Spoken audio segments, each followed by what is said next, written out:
there's a lot of reasons why we're doing salmon aquaculture, and there's a lot of concerns with how salmon aquaculture started. But like I said, as First Nations started to integrate themselves into these processes, we've just started to make it more sustainable over time to a point where it's an industry that many nations on the coast are still proud to support, not just because of the needed economics, but it's a food security issue. We've seen with the war in Ukraine, we saw when that canal in the other side of the world got blocked, on just how it created food shortages in places. COVID was another good example of why food security became so front and center. And the fish that we grow in British Columbia not only goes through grocery stores in North America, some of it gets shipped to China and Japan and other places. So it's really an interesting economy that's still really to be determined how far it develops.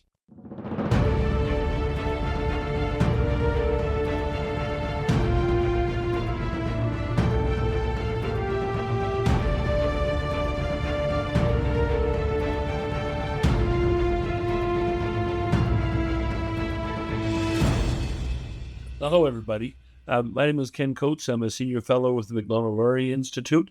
I'm really pleased to be here today with Dallas Smith, who's the chief of the Tlowitsis First Nation in British Columbia. He's also the president of Nunavut Council, very active leader on the coast. His family comes from Alert Bay in Port Hardy on Vancouver Island. And he's very active in the salmon farming industry from a First Nations perspective. So Dallas, absolutely wonderful to have you with us today. Thank you, Ken. Glad to be here. So Dallas, just to, really quickly, just tell me a bit about your family history. Your father's the chief, you're the acting chief. What's the story there? Yeah, so my tribe is one of the remaining few that are still under what's called the Custom Code of the Indian Act. So we're acknowledged by the Indian Act as a hereditary chieftainship for our governance. There's probably half a dozen remaining in British Columbia still. And so my father's been chief since 1982. And now that he's, done his time and done his service and done his duty, we've started the transition process. So it's been an incredible journey. Since 1982, this is not something people are used to sort of understanding, because it basically means that your governance system is rooted in your long history, your long tradition, and you're picking up and maintaining that pattern in the long run. So for you, it's not the same as going to a weekend seminar to learn how to be a chief. I mean, the process of becoming really the honest, full-time hereditary chief is a real ongoing process, isn't it? Well, it definitely is. And, while it's a slight bit embarrassing to admit, my family decided I wasn't ready when I was in my 30s. I just turned 50 a couple months ago. And, over the last couple of years, there's been a lot more grooming. But the first time we sort of started me down that path, I just wasn't ready. And they decided that they should keep doing what they're doing. And I had to spend a lot more time with my aunts and my grandmother and just other elders in the community. And now I'm really looking forward to taking the work experience I've gained through my 30 years of work in the Great Bear Rainforest and different opportunities like that, and taking the cultural connection and trying to see what we can do to help better our people. Well, it's so interesting, and it's so typical of you to sort of be almost shy when you explain that. I look at that in a really positive sort of way, and essentially my experience with hereditary chiefs is that you're ready when you're ready. And that readiness does not mean that you know how to handle a balance book and run a meeting. It means that you really have internalized the language and the culture, the values in the community, and that sort of thing. So it's the opposite way around, Dallas, I would think, for you, in the sense that it's a huge mark of the respect that your family and your community has for you, that they're seeing you as ready for that sort of transition. But I noticed you're also the president and founder CEO of this council. So Nakwanatwas, I'm afraid I didn't pronounce that very nicely, I'm sure. But I wonder if you can just tell me about that. Yeah, we created it in 2007. We went for years in what became the Great Bear Rainforest, watching environmentalists and forest companies fight over our territories, and the government sort of refereed. And as we started gaining more consultation obligations and things like that, the chiefs decided that we needed an organization that could help us do land use planning. In the late 90s, the only way that we could receive money through the federal government was through our tribal councils. And if you didn't spend all your money each fiscal year, you lost it the next year. And so, trying to build a comprehensive land use plan takes a good couple of years. And so the chiefs challenged us to build an organization that could help solely with resource management purposes. And I was lucky enough to get tapped to kind of lead that initiative, and happy to say, what are we, 2025 now, 18 years later, we've gained some instrumental successes in helping First Nations and government sort of work together on, I'll use my air quotes, crown land. That's really where it started. And so it's been a nice journey, watching things happen, but also being part of the change. So does most of our listeners will not actually know much about the Great Bear Rainforest. And so I wonder if you could just really quickly describe for us, it's actually a monumental development of international significance. I know my own view is that the environmentalists who supported the idea have been really comfortable taking a lot of the credit for it, but that the transition into something meaningful really was when the First Nations got heavily involved. So I wonder if you just describe what it is and the role of First Nations. No, happy to. I mean, the Great Bear Rainforest was called the Central Coast Land and Resource Management Plan, typical government acronym for a land use planning process. Over the years, really what brought the Great Bear Rainforest to notoriety was the international wood campaign against BC wood products that the environmentalists brought to Europe. And so that got everybody's attention, and the government really funded a table to sit down and sort that out. Unfortunately, a 3-year planning process took about 15 years, but I was fortunate enough to walk into the Great Bear Rainforest as a boy and sort of come out as a man. So I got to watch that transition that you just talked about. The environmentalists were really successful in helping bring awareness to some of the challenges that existed in the Great Bear, but it was really the First Nations grabbing the wheel and just sort of saying, okay, we're tired of watching you fight over our territories. We're going to sit down and work with you on a planning process that's going to help build some consensus. And so that consensus resulted in 3.1 million hectares of protected areas.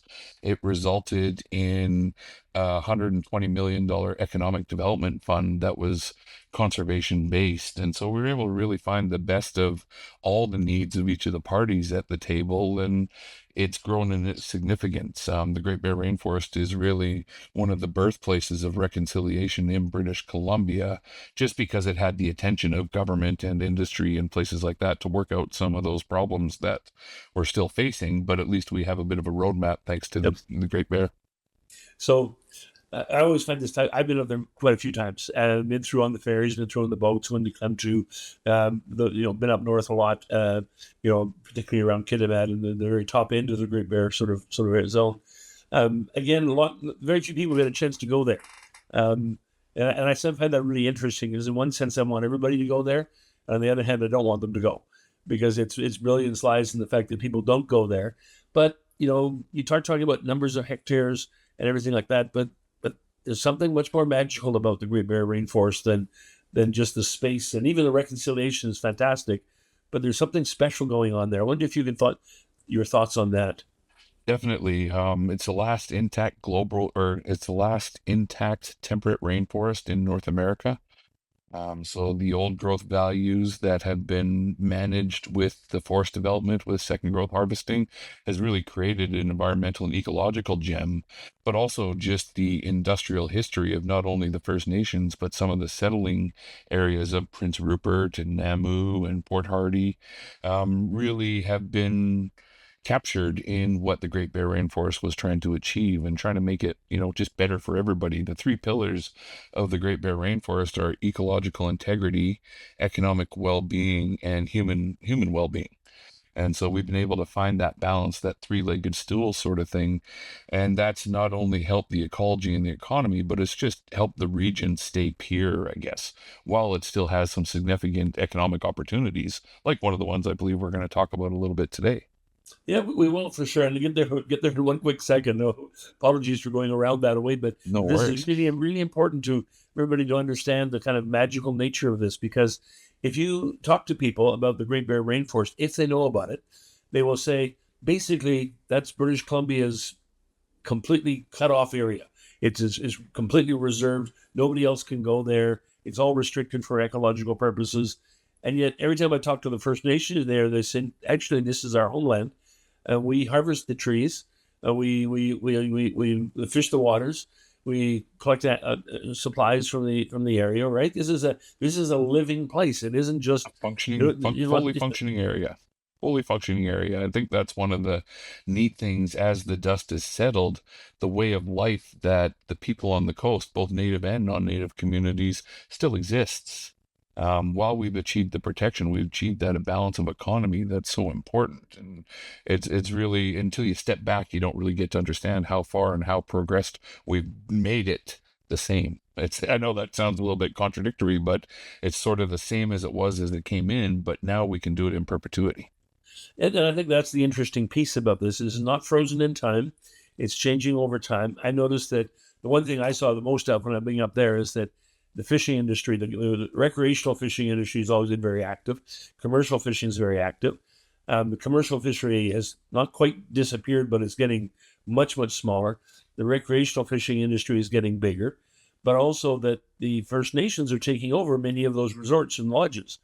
They're very famous lodges up there. They've been bringing up people for years to go fishing and just enjoy one of the most spectacular areas in the world. But it's actually one of the most interesting places where Indigenous folks have taken over the tourism industry. Definitely, my organization, Namakolas Council itself, acquired a business called Night Inlet Grizzly Tours, and it's actually probably the crown jewel of wildlife viewing in British Columbia. We have a 22-room floating resort in the middle of Glendale Cove in Knights Inlet, and 90% of our clientele is European. It's people from Europe who it's part of their bucket list. They want to go to Banff, they want to go to an Alaskan cruise, and then they come and see the Great Bear Rainforest. And so they either come to our lodge in Night Inlet or Spirit Bear Lodge up in Clem-Too. Well, again, anybody who's ever been up there is changed by the experience. These are not Yes. just a place to go and sort of put your feet up for a couple of days. It's quite remarkable. So, in the middle of all of this, Dals, when you actually talk about everything we've talked about so far, um, the not everybody, not all First Nations in the area, but some of the First Nations in the area are active in fish farming. And to the way some people view this, they would look and say, this doesn't make any sense. These are Great Bear Rainforest ecologists. They're traditional people. This fish farming is a kind of a new industry. So tell me what's going on there, because you've been involved in fish farming in some very extensive ways for quite a while. Have. And, to be honest, Ken, I've jumped a little bit back and forth in the early days on it because how it came upon us. In the late 80s, mid 90s, as salmon stocks were declining, as salmon stocks have been declining since the 60s on the coast of British Columbia. But, fish farm companies just started showing up and setting up these pens. And, in the beginning, there was a little bit of a awestruck, like, oh, what the hell are these guys doing here? And over the years, some of the companies built better relationships than others, and First Nations started to get involved. And, over the last few years, like you said, a relatively young industry has developed to a point where it's a $1.6 billion input to the BC economy and Canada economy, but it also creates 7,000 jobs in British Columbia, 700 of which exist in the remote First Nations communities that we've been talking about. So, it is a controversial issue, but there's a lot of reasons why we're doing salmon aquaculture, and there's a lot of concerns with how salmon aquaculture started, but like I said, as First Nations started to integrate themselves into these processes, we've just started to make it more sustainable over time to a point where it's an industry that many nations on the coast are still proud to support, not just because of the needed economics, but it's a food security issue. We've seen with the war in Ukraine, we saw when that canal in the other side of the world got blocked, on just how it created food shortages in places. COVID was another good example of why food security became so front and center. And the fish that we grow in British Columbia not only goes through grocery stores in North America, some of it gets shipped to China and Japan and other places. So it's really an interesting economy that's still really to be determined how far it develops. Well, and I find it a really interesting case because you describe these things so quickly. I just love how understated you are on a lot of these issues. In a lot of the rural communities, this is sort of the only big employer. When you say 700 jobs, that's the number of taxis in downtown Victoria. I mean, it's just it's a big number, but it's also a small number, right? But when you're talking about communities, in the north, places like Klemtu and further north in Hartley Bay and stuff like that, 10 jobs are 10 jobs. 10 jobs are sort of, if they're well paid, are the core of the economy. And one of the things that I find fascinating is that this salmon farming sector has actually rebuilt not just the economy of those communities, but actually rebuilt their social stability. 100%. And that's one of the reasons why we've been fighting to keep the salmon farms into existence. While the beginning might have been rough, the result of collaboration and integration over the years has resulted in, like you said, community saving jobs. You know, these aren't band office jobs. These aren't kind of seasonal jobs. These are full-time family supporting jobs. And while the people who are opponents of the fish farm industry think that, you know, we're fighting for this out of spite, we're fighting about it because these jobs matter. These jobs matter, and the economic opportunity that aquaculture provides a base for that we're just now starting to try explore matters. And so there's a whole integrated food and business chain that needs to be taken into consideration as governments has been so haphazardly dealing with the aquaculture industry specifically over the last couple of years. So when you start talking about this, is that you got an economic opportunity here that First Nations, the ones who are actively involved, believe it to be ecologically sound. They believe that on the basis of dozens of years of experience with it. This is not because it worked last year. It's because it's worked over a long period of time. It saddens me to hear you say we're fighting for it. Across Canada, we're sitting here looking desperately, spending hundreds of millions of dollars a year trying to build Indigenous economies, particularly in remote regions. It's not that hard to build an Indigenous economy outside of Calgary or in Saskatchewan or in downtown Victoria or Vancouver. To build a viable, long-term, sustainable Indigenous economy in these remote communities is extremely difficult, particularly with the salmon industry, the commercial salmon industry going through such a sharp decline, and the recreational fisheries as very short-term sort of seasonal activity. So who are you fighting and why? You know, it's sort of a moving goalpost, to be honest with you, Ken. In the beginning, there was some activists who were a small but influential group, and then they started getting support from influential politicians in Vancouver in the ridings that these influential activists lived in. And so, you know, really over the last couple of years, the fight's been with the and I try not to get too partisan about things. As someone who's been doing this for 25 years now, I've worked with the last three prime ministers. I've worked with the last six premiers. And so I try not to get too partisan about things, but our fight's really been with the Pacific Caucus of the Federal Liberal Party. There's a handful of individuals in the Vancouver downtown area that have just really been obtuse about having the real discussions that's needed around transitioning aquaculture forward. Well, and that's an interesting word you use again. I like the way you always, you're so precise. And I love to sort of, every time I have these conversations with you, because the First Nations are not taking the salmon industry as a fixed thing. It's talking about the fact that it's going to continue to evolve, that it's evolved in the last 10 to 15, 20 years. It's going to evolve going forward. This is not a rigid sort of, you do it our way or that's the end of the discussion. There's actually a lot of work going on to sort of improve it as it evolves. Is that not the case? For sure. I think the oversight that First Nations and their guardians, our guardian programs, thanks to the Great Bear Rainforest, have expanded and they've gotten stronger. They've gotten the use of more technology. We've gotten more access to science. And so we've really been trying to have a fulsome discussion about this because it's necessary. The industry's only really existed since, you know, I think 89 was when Clem 2 got their first farm. And so in, you know, 35, 40 short years, this industry's really evolved a long way. You look at the forest industry, you look at the mining industry, you look at even the energy industry, they get such a long runway to transition how they do things. But because of the romanticism and the scapegoating of wild salmon due to aquaculture practices, we really haven't been given the runway to do the necessary transition work. But in the old days, we would have just sort of taken it on the chin and maybe done some legal reviews or things like that. But as our capacity's grown and our self-determination and ability to do what we need to do for our communities has grown, we just haven't laid over on this one. We've just continued to keep fighting. We've been a stroke of a pen away from taking out of existence 3 different times in the last 4 years. But the advocacy work of great leaders like Isaiah Robinson, Deputy Deputy Chief of the Kitisuhehe. I think of Chief Ashekamis in Ahousit.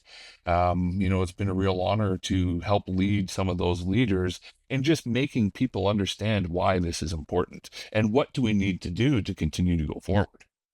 I'd add the name of Dallas Smith to that list of people you've talked about who are making that kind of transition. So I love the modesty again, but Dallas, just to go back on this one here, again, you slipped in this comment of guardians, and I think guardians are one of the most exciting developments on the whole business of Indigenous reconciliation and the marriage of economic activity and environmental protection. And again, in Vancouver, you don't know much about the Guardians. You don't know much about the Guardians in Ontario or in Toronto, right? So I don't know if you share my excitement about the Guardians, but I'd be really interested in your description of what they do. 100%. The Guardians were born in the Great Bear Rainforest, again, because of the focal attention that was brought to the area. And as we developed our Guardian programs, we knew it simply couldn't just be about the protection of resources. It had to be about the management of sustainable resource development. Because as much as I'm proud of being a part of the 3.1 million hectares that were protected and the 1,100 full-time jobs that were created in a non-resource development economy, none of that builds houses. None of that helps us with healthcare issues. None of that helps us with the social issues that we have in our communities. And so that balance is so important. And for us to continue to build tools that don't work towards that balance was just the wrong way of thinking. And so we've had to have some tough conversations with the philanthropic groups that helped us start Guardian programs to say this is about achieving a balance. And to most of their credits, they've been willing to give us the benefit of the doubt. And that's why the Great Bear Rainforest was able to grow into the Great Bear Sea. And the Great Bear Sea includes fish farms. Some nations don't like that, but it's not in their territories. And so really the goal for the nations who are doing it is to make sure that we're showing how we're mitigating concerns that they have around this industry in our territories. And that's the work that we're taking on right now. It's not easy. It's not fun because we're related to a lot of the people that have some of the concerns. So it adds an extra level of complexity to it. But they're grown-up discussions that need to happen. The days of just agreeing to disagree and then go your separate ways don't really exist when it comes to reconciliation. You just have to keep having these hard discussions. And not just reconciliation, I think you'd agree. It's also the fact that the environmental issues are so sort of integrated. What happens in your community affects another community. So if somebody, a First Nation 50 kilometers away from you, agrees to have a pulp mill put on their land, that's going to affect you. And you have a say in it, even though it's not in your particular territory. And I think they would argue the same way. You do something in this area, we want to make sure it doesn't affect us in a sort of another area. And that's a hard one to figure out, isn't it? Because my understanding of your organization and your approach to this is that you completely and totally recognize and respect the ability of a First Nation to say no to fish farming. That if they do not want to have a salmon farming open net systems in their territory, in their waters, they don't have to. You're not asking for an open season on the entire coast. And so Discovery Islands and Broughton Inlet and places like that, they've taken them out because the First Nations wanted them to go. That seems to me to be the pattern. Well, definitely. I mean, the Discovery Islands was a little bit different. The First Nations in the Discovery Islands weren't so sure they wanted them to go or stay, but they didn't want someone else making that decision. So the Discovery Islands was a little bit different. But yeah, we've stood and supported nations who have removed farming from their territories. But the interesting thing is we've got nations who haven't had farms in their territories are asking us about it now.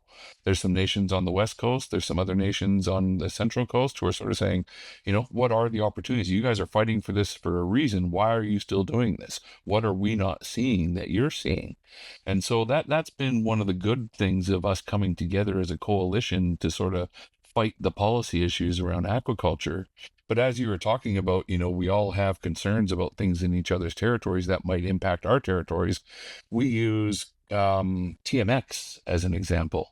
There's a dozen different nations that have bought into TMX and they're part of the right-of-way work and they've overseen the work. And we trust them to do the work that's necessary not to impact resources that are migrational. Yep. But for some reason, salmon aquaculture isn't given that benefit of the doubt to show that we can mitigate those challenges. The technology and things that exist today, you can really mitigate a lot of environmental concerns that are out there. You just have to make sure everybody's on the same page to do it. So I spent a lot of time in Norway, and do research over there and have family and stuff like that. And when you go along the coast, it looks like almost everybody has a fish farm in their backyard. And I exaggerate to make a point, but there are literally hundreds of these pens, thousands of these pens stretching out from north to south, and very successfully. And of course, some of the Norwegian companies are involved in owning, sort of the fish farms you're working with. These are not, you don't necessarily own the farms. You work in collaboration with people. So I'm always puzzled by the fact that people seem to think that fish farming is new and you're the only ones in the world to go through this. There's actually a lot of experience to draw on. For sure. Not only in Norway, Scotland, Chile, parts of the South Pacific. I think in the Philippines, there's some aquaculture work being done. And so there is a lot to draw upon. But it's interesting that people try to make it sound like this is just a central coast of British Columbia issue when it's a global issue that has been happening for a long time Yep. and is going to continue to happen because we need to keep feeding people. And, You well, know, and we need to we have more people, and we've drained off some of the other resources. We've certainly done a lot of damage to the commercial fishery, not because of fish farms, but because of all the other things that are actually going on. Maybe end with this question, and just really interested in your thoughts on this. Um, when Prime Minister Trudeau was elected, I don't mean to make it a partisan issue because other governments have done the same sort of thing. But when he was elected, he said, "Oh, the First Nation relationship is one of the best in the world. Our top priority. It means the most to us," and things like that. And then you see interesting situations where it's evolved essentially into the idea that we support Indigenous communities in the right to say no to projects, but we don't really support them in the right to say yes unless we agree with that project. So this is the case on pipelines for a long time. We really support Aboriginal people, even we're paid for a lot of them. We have a lot of money to the groups that were opposing pipelines. And But if a community came along and said, actually, we want to see a pipeline, we want to own the part of the pipeline, we want to own 20 or 30%, it really puzzled them. It really puzzled the folks. And in this particular case, it strikes me as being a real tension between sort of the urban view of the coast and the urban view of sort of rural areas generally. It's almost like some of the attitudes people have toward, controlling wolf populations or controlling the caribou or moose or whatever. From a big city, these things just look like big open public zoos, and they don't see the human beings there. You must feel hurt or ignored or frustrated or angry. I'm not sure what word you would use, but if this is supposed to be the most important relationship to the government of Canada, surely they'd be listening to you. well, I think it's all the above. I think I felt all those things even over just the last week as I just got back from a 3-day trip to Ottawa. But no, I agree. I mean, we started working with the Harper government. In fact, the Coast Opportunity Fund was developed thanks to a $30 million investment from Minister Baird through Prime Minister Harper. And so we were able to figure out how to work with that government. And when Trudeau came in, we all started licking our lips, saying, "Oh, here we go now. We're really going to take this stuff for a run." And it got harder. It got harder because of exactly what you said. It was sort of, well, if we agree with you, we're going to run with you. If we don't agree with you, we're just going to be ambivalent and a little bit obtuse. And that's been a bit of a challenge over the time. And it's through different work that we've done in rooms with the federal government. I think of the Reconciliation Framework Agreement. I think of the Northern Bioshelf Region co-management work that we're doing. I think the work that we're doing to try and make sure that there is still successful shipping out of Prince Rupert. We've shown them that we're trying to achieve that balance, and some days they get there, and some days it just seems like they haven't listened to a word that we've said. And it's been very frustrating because I've gotten to know, people in the Prime Minister's office and the Prime Minister a little bit over the years on these different things. And every time we start to make a little bit of progress, we seem to be going through another election. But the interesting thing is, I've built enough capacity now. I honestly don't give a shit who wins. I'm ready to roll with, drop the writ, go the 60 days, and whatever happens when the dust settles the week after that, I still got a plan in place that includes protection of resources, but includes sustainable development of resources, and we're going to be ready to go. in one sense, now that's a brilliant ending to this conversation. It's been a fabulous talk with you. I really enjoy it every time. That the thing that really stands out here is that this is an area that very few people in the world have ever come to see. And I find it ironic. When I was in Clem 2, 80% of the people in the place were not Canadians. They were actually coming in from the United States and from Europe. And then they loved it like crazy. Very few Canadians know this area. And if they know it, they think it's empty. And they see a little button that says Hartley Bay or sees Clem 2 or they see Port Hardy or something like that. These must be tiny little places. These are homelands of First Nations who've been there for thousands of years. And you're determined to be there thousands of years from now. And it is actually emerging as one of the most dynamic multi-use regions in North America, if not in the world, where you have Indigenous people are given a central role, not a sort of a token role and not a symbolic role, but a central role in the co-management. So you still have to work with the provinces and the federal government and other regulatories. You work with the private sector, both on the fish farming side, on the forestry side, and things like that. We should be knowing this area for other reasons. We should be knowing it for its dynamism and its creativity and for what you just said, the fact that this is one of the first areas in the country where the Indigenous communities have developed the capacity. You're talking here about technical capacity, having your own scientists and your own biologists and having your own economists to basically do the work yourself to keep the area alive. And I just wish you all the very best in this very interesting and very sad struggle. It seems to me that I'll end with this and ask you for your comment.